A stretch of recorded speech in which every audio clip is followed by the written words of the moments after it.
Okay. Okay, so that's how subliminal techniques work. So another example is used by the Burger King. This is also subliminal message. For your reflection, do you think that subliminal perception works? Now, so let's answer this for a change. Some research by clinical psychologists suggests that subliminal messages can influence people under very specific conditions, though it is doubtful that these techniques would be of much use in most marketing contexts.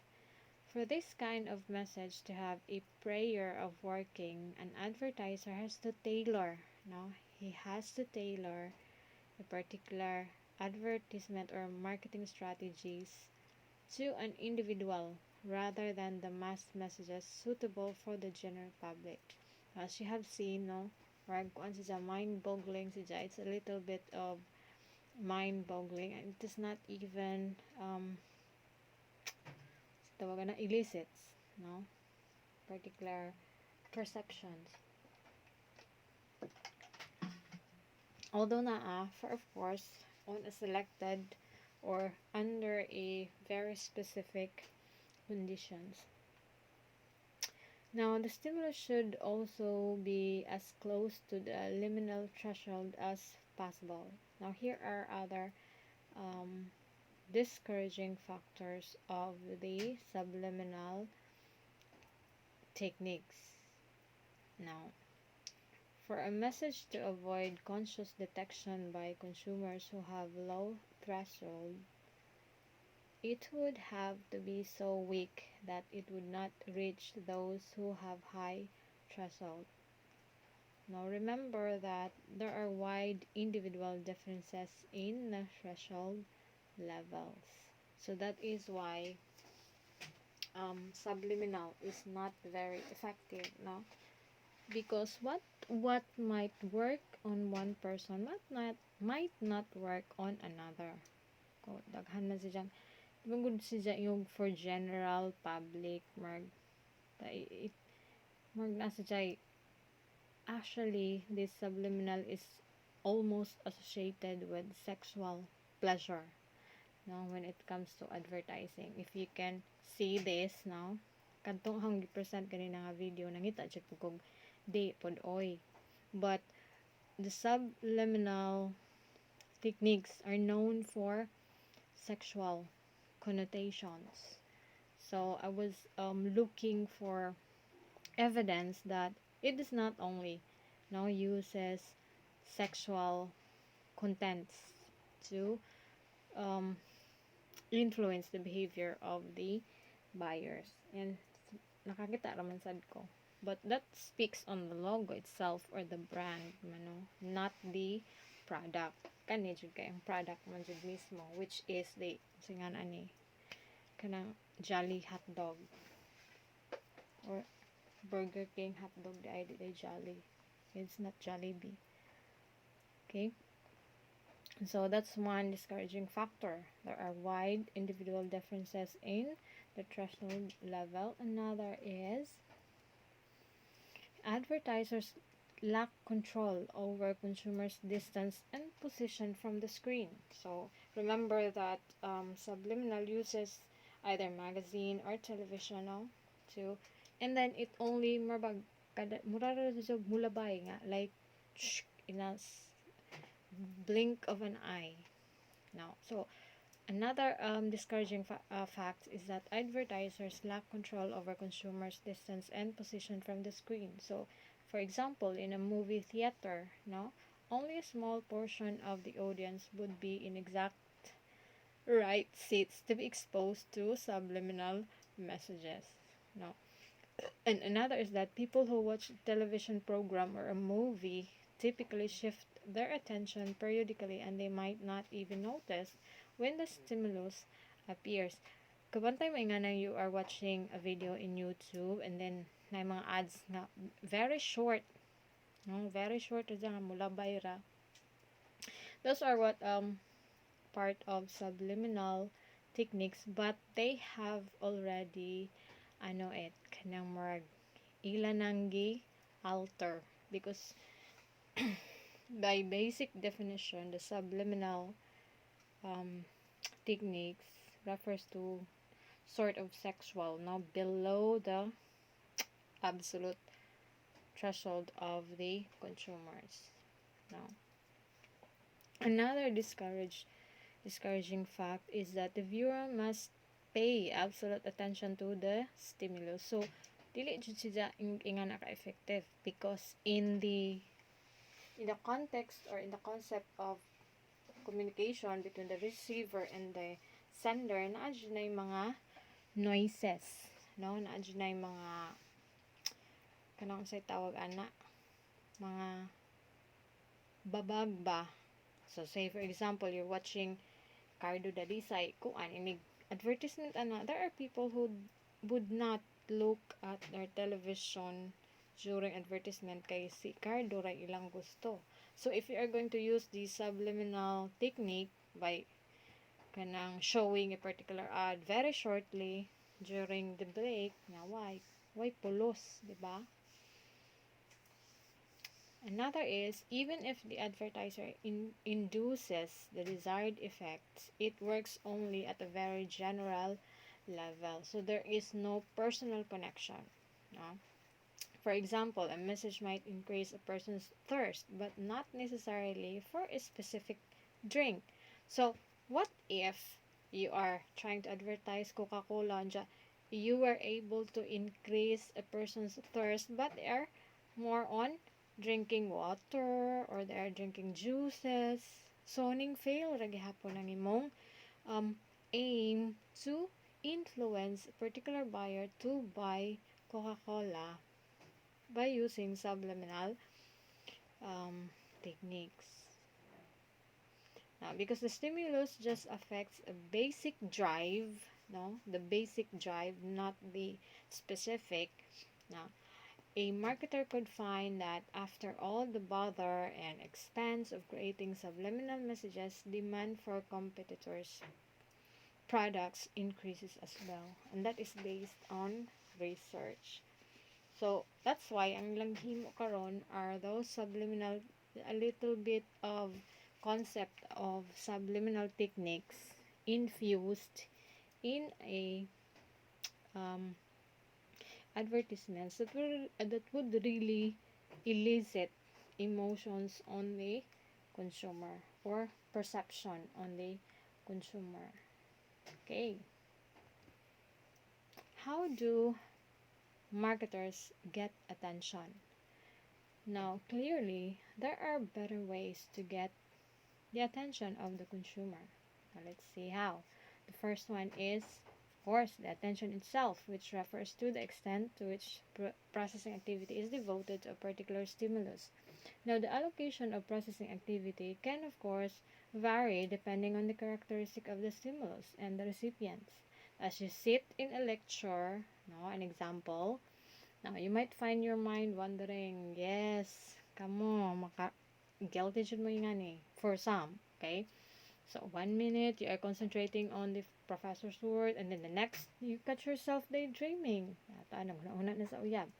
And suddenly you tune in back your attention because you hear like somebody or even the professors might have called your name, but unfortunately it's false alarm because the professor has called on another student who has the same first name with you.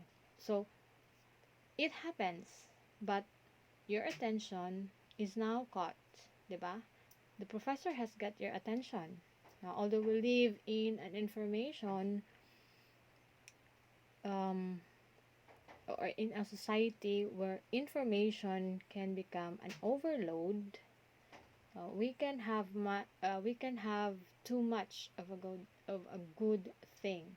Now, consumers often are in a state of sensory overload because of a lot of sources of information. So, magkoma na siya in processing all the informations. Another is multitasking and attention. This refers to how a consumer attends to more than one source of stimuli. Now, we all know that in this competitive world, we have a lot of sources of stimuli. Now, getting the attention of young people in particular is a challenge nowadays. So, as your professor probably knows, as of 2010, more than half of teens report that they engage in multitasking, where they process information from more than one medium at a time as they attend to their cell phones, look at television, or check the instant messages, and so on. So, guilty siya ani tanan di kay teens ra hasta mga tiguang. They're into this multitasking thing. What impact does all this multitasking have on consumers?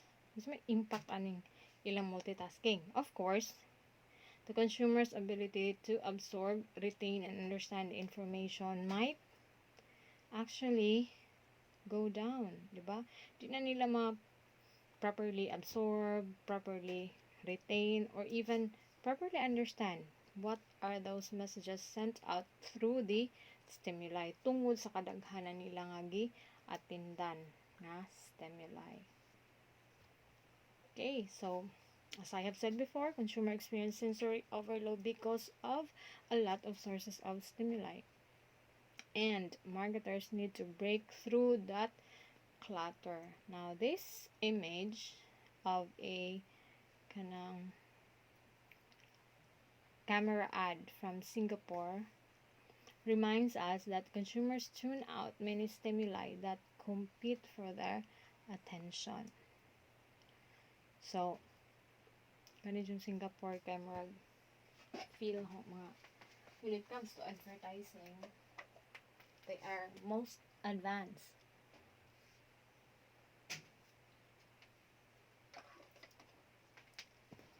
Okay. So how do another is experience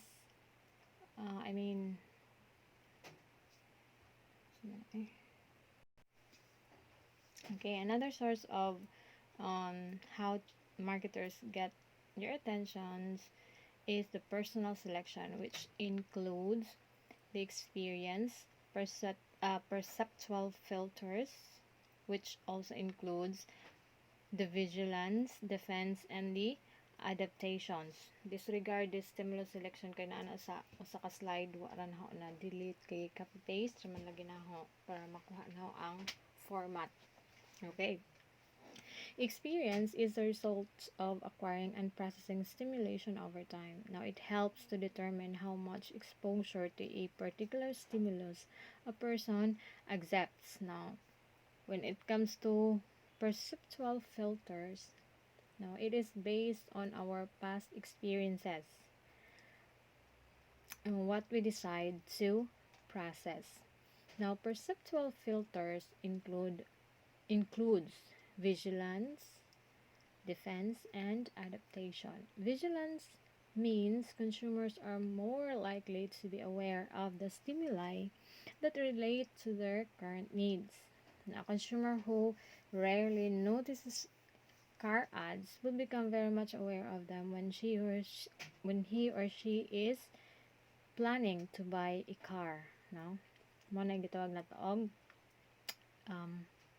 vigilance. For defense, this means that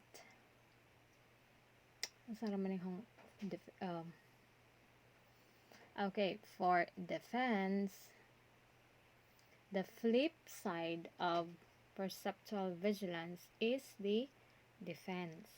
So when we say flip side, it's the other side of it. This means that the people see what they want to see and they don't see what they don't want to see. Di sa katigong storya kids, di kapoy nagsuhang ba pila naka subject hang record.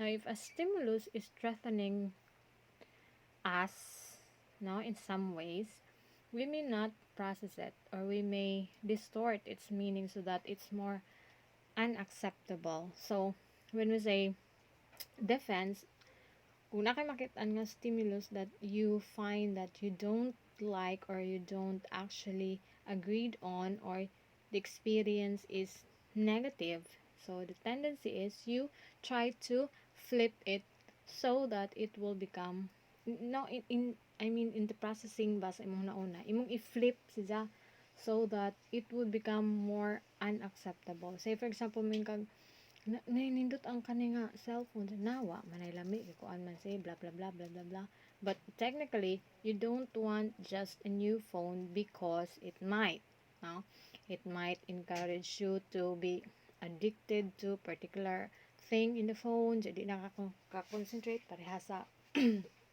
katong estudyante sa BSBA nga gipaskwela siya gitagan og cellphone unya nabuang sige ra og singa na ML no mo to gipahawa siya.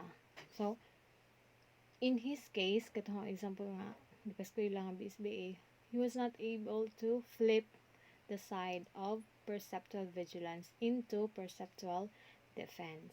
So if he has the ability to flip the perceptual vigilance to defense, he would have said, no, I will not accept that kay makadaot ra na sa akong kuan, why lami na nga product kay makadaot ra na sa akong pagtuon. See, so that's the concept could be applied in the marketing.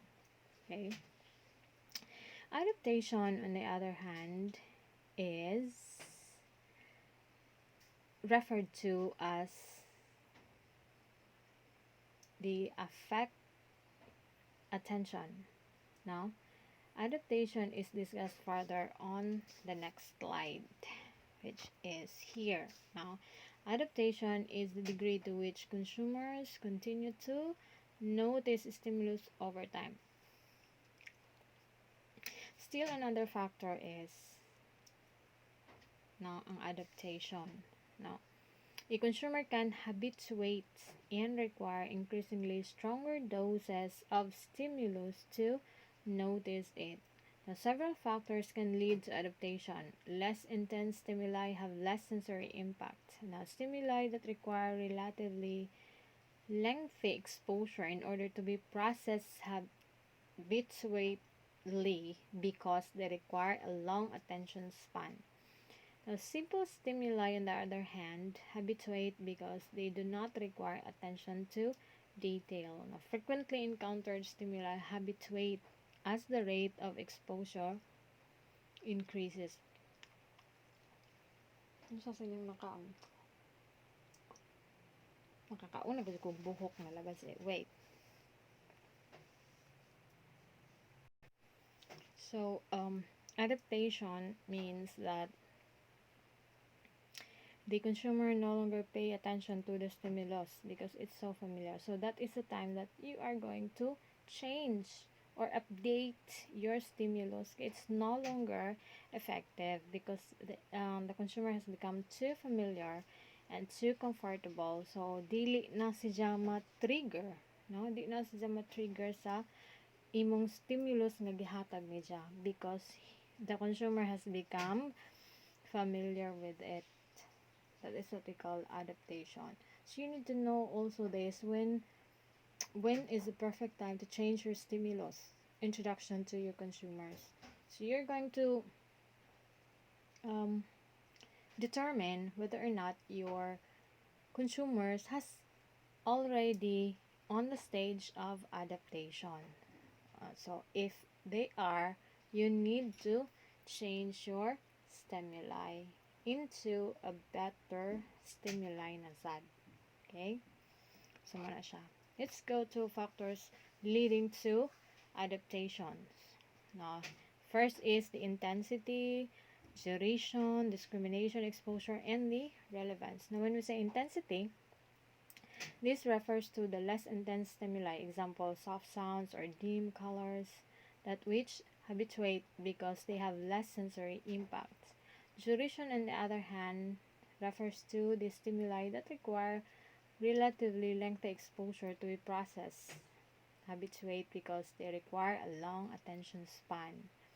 Okay, discrimination, on the other hand, simple stimuli habituate because they do not require attention to detail, and for exposure, frequently encountered stimuli habituate as the rate of exposure increases. And the last is relevance, which refers to stimuli that are irrelevant or unimportant habituate because they fail to attract attention. So, mo na siya ang factors that would lead to adaptation.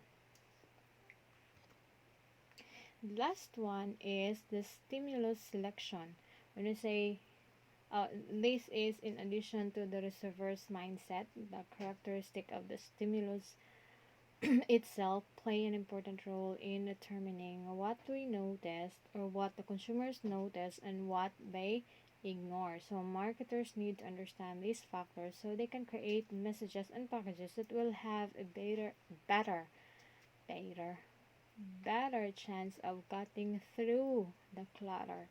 Now, several characteristics can aid in enhancing the chances of a stimulus of being noticed, including the size, color, position, contrast, and of course the novelty.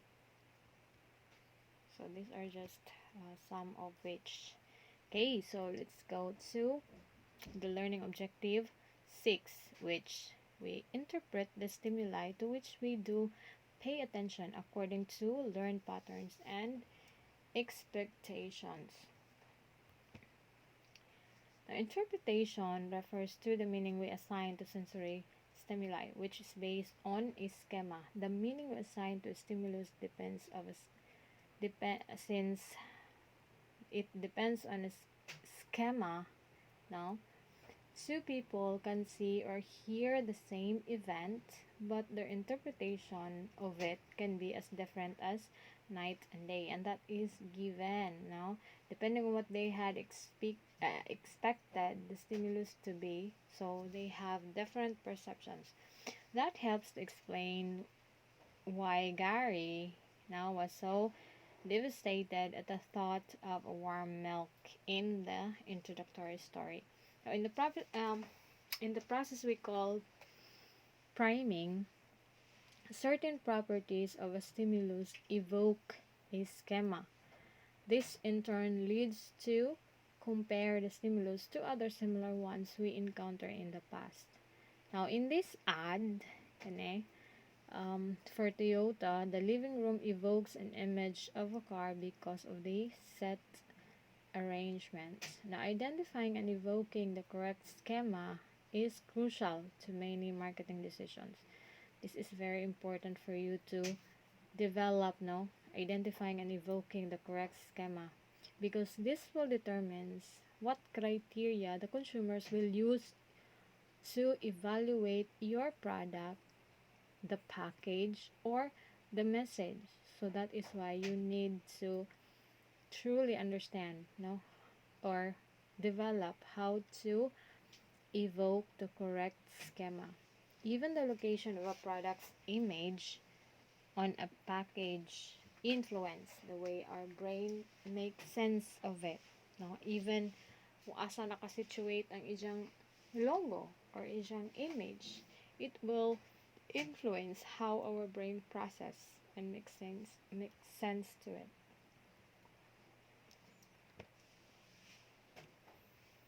Okay, so one factor that determines how we will interpret a stimulus is the relationship. Now we assume it has with other events or sensations or images in memory. So our brain tends our brain tends to relate incoming sensations to other that is already situated in memory based on some fundamental organizational principles. Now, these principles derive from the Gestalt psychology. Now, Gestalt is a school of thought that maintains how people interpret meaning from the totality of a set of stimuli rather than from an individual stimulus. Now, the German word Gestalt roughly means whole or pattern or configuration, and we summarize this term as the whole is greater than the sum of its parts. Ano sa dyan, gikuha ang the whole is greater than the sum of its parts. Now, the Gestalt perspective provides several principles that relate to the way our brains organize stimuli, including the closure principle, the principle of similarity, and the figure ground principle. Now, we will discuss this. No? Closure the closure principle states that people perceive an incomplete picture as complete. So, when we say, according to Gestalt, no, consumers would still perceive an incomplete picture as complete. So, here is an example. Tanawa. That is kitchen. But if you look closer, wa si dyan nagka tinunong. Diba? But the image constitute the whole kitchen concept, even if the letters are interchanged or scrambled. So, diba? Sumunod na sa jambot pasabot sa closure, which means that even if na ay nakuwang diha, say for example, mawa ng kanang I, you can still make up the word kitchen in your mind. Diba? Sumunod na siya. Another is similarity. The concept of or the tawag na the concept of similarity states that consumers group together objects that share similar physical characteristics. Now, here is an example. Now, this Indian paper ad relies on the principle of similarity to create an image of a man. So, they were all parts that are similar are grouped together now, if you can see na, in order to create an image of a man. Okay. And then another, of course, is figure ground, which states that one part of the stimulus will dominate the figure while the other parts recede in the background. So an example of which is this, the application of the figure ground principle. Now, this ad for the Australian Postal Service uses an application of the figure ground principle. Now, it states here that if you really want to touch, hindi naman maklaro eh. If you really want to touch someone, then send them a letter. So, if you can see, now, what dominates the picture? It is the girl, no, hugging a particular form of a man in a form of, in composition of letters. So, muna siya ang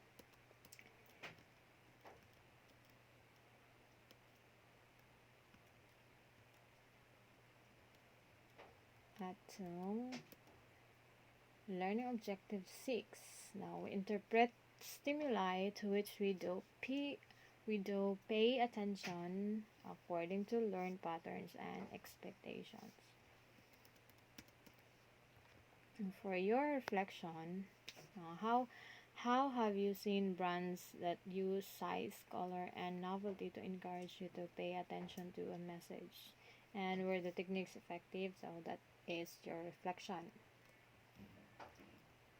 Okay, for the last learning objective, which is the field of semiotic, helps us to understand how marketers use symbols to create meanings. Now, to help them understand or to help marketers understand consumers or how consumers interpret the meaning of symbols, some marketers turn to semiotics. Now, these figure, hindi na dyan ko sorry. Sakit ng bayan. Now, this figure illustrates the meaning of three semiotic parts of a marketing message. Of course, it starts with the object or the product, which is a Marlboro cigarette. And then, of course, the sign. The second one is the sign. So, Marlboro is a sign of a cowboy, no? An image of a cowboy. Now, of course, the third one is the interpretant.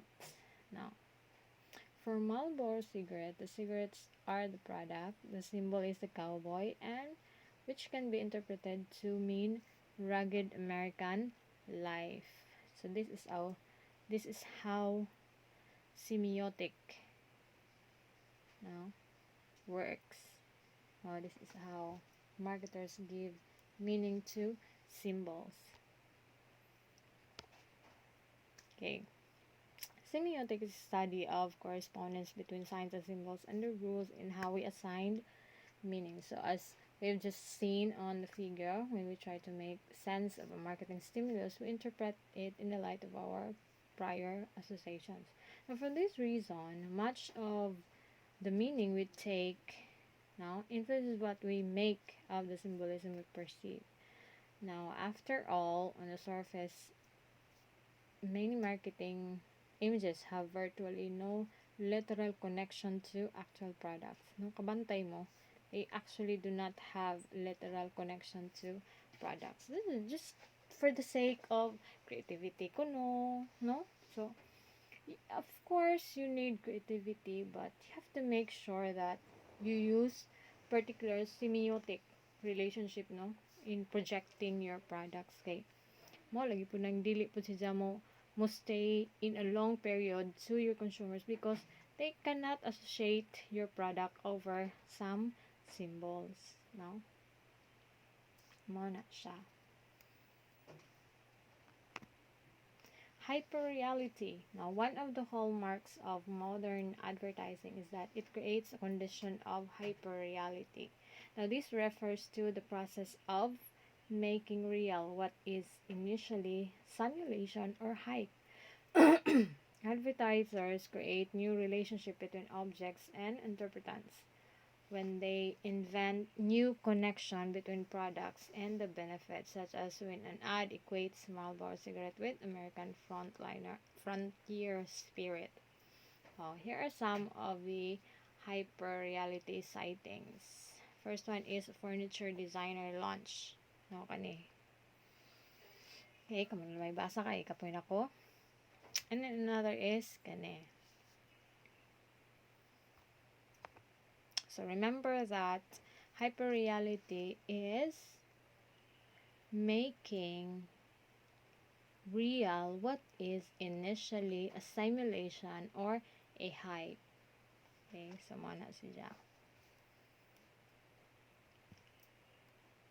I think you are familiar of a popular strategy of product placement, no? Where TV shows and movies incorporate real products in their sets, no? Like magtimplag kape, magtimplag or mukhaon ng pan or order Jollibee.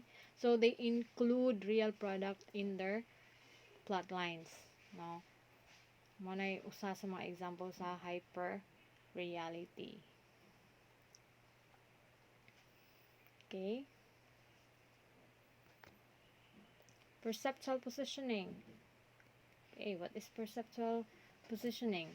So when marketers understand how consumers think about a set of competing brands, of course, that is your duty now to understand how consumers think about a set of competing brands. It can use these insights to develop positioning strategy, which is fundamental component of a company's marketing efforts as it uses elements of marketing such as the product design, the price, distribution, the marketing communications in order to influence the consumer's interpretation of its meaning in the marketplace relative to its competitors. For example, now, although consumers' preferences to the taste of one product over another are important, this functional attribute is only one component of product evaluation.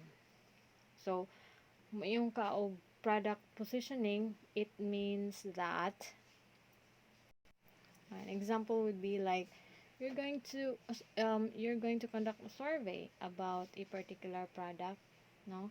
Then you would ask consumers about what attributes of the product are important to them, and how do they feel that your competitors are doing about the attributes.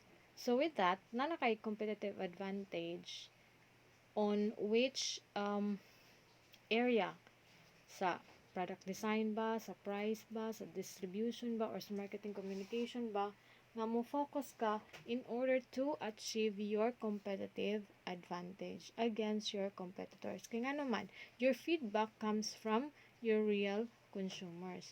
That's why if you're going to purchase something today, na yung mga survey, mga feedback kuan, no, kung unsay kakuan, even those kanang mga online sellers, no, ginakuan na ba sila, kanang nagpa-feedback na ba sila. I think Maxine can relate to this, no, katong sa iyang spleen, no, so, that is one way of perceptual positioning, no. You are asking feedbacks from your consumer so that you would know at which aspect you're going to develop your product to be of competitive advantage against your competitors. Product design, price, distribution, or marketing communications. So, muna sa gitawag og perceptual positioning. Meaning to say, you're going to compare your product and the kanang competitor using the feedback of your consumers. So in the case of Maxine, I don't know kung unsa iyang gi-compare. Murag plain kung ano man to iyaha kanang murag feedback ra sa product. So pwede siya makategorize as perceptual positioning, but in a weak stage, no, kung man siya gi-comparean. So meaning to say, kung naay mga feedback sa iyahang consumers, wa siya benchmark, no, on where on the different areas that which she would develop. Okay, what if puro positive ang feedback, diba? So, di na ka mo develop sa imong product, or di na ka mo develop sa asa ka mo concentrate so that you would gain competitive advantage. So, might as well, if you're going to ask feedback about your product, you would also ask feedback about a particular competitor, no? This is what we call a healthy kanang survey. Pwede man ang ingana because you are asking the consumers, not particularly your competitor. So it's a fair play, no? Sama na siya. Okay? So here are examples of brand positioning. Kamo na may basa kay kapoy na si explain, no? So wala siya. Okay, so we are done. Oh my god, we are so done. Okay, so for your reflection, so how do your favorite brand position themselves in the marketplace, and which possible positioning strategies seem to be most effective? Okay, is it the brand perception, perceptual map, and so on and so forth? Okay, so we are so done. Gapoy gadyo kong dumiskas. Virtual na tabi, kapuyas akura perme. Uy, nalabad si. Well, anyway, that's it. So, I will be creating links for your submission para sa inyong mga reflection. And please study also because I might give a quiz. So, it might be in a form of drill or sa Moodle. Depende ra laman. Okay? So, that's it, kid. Bye,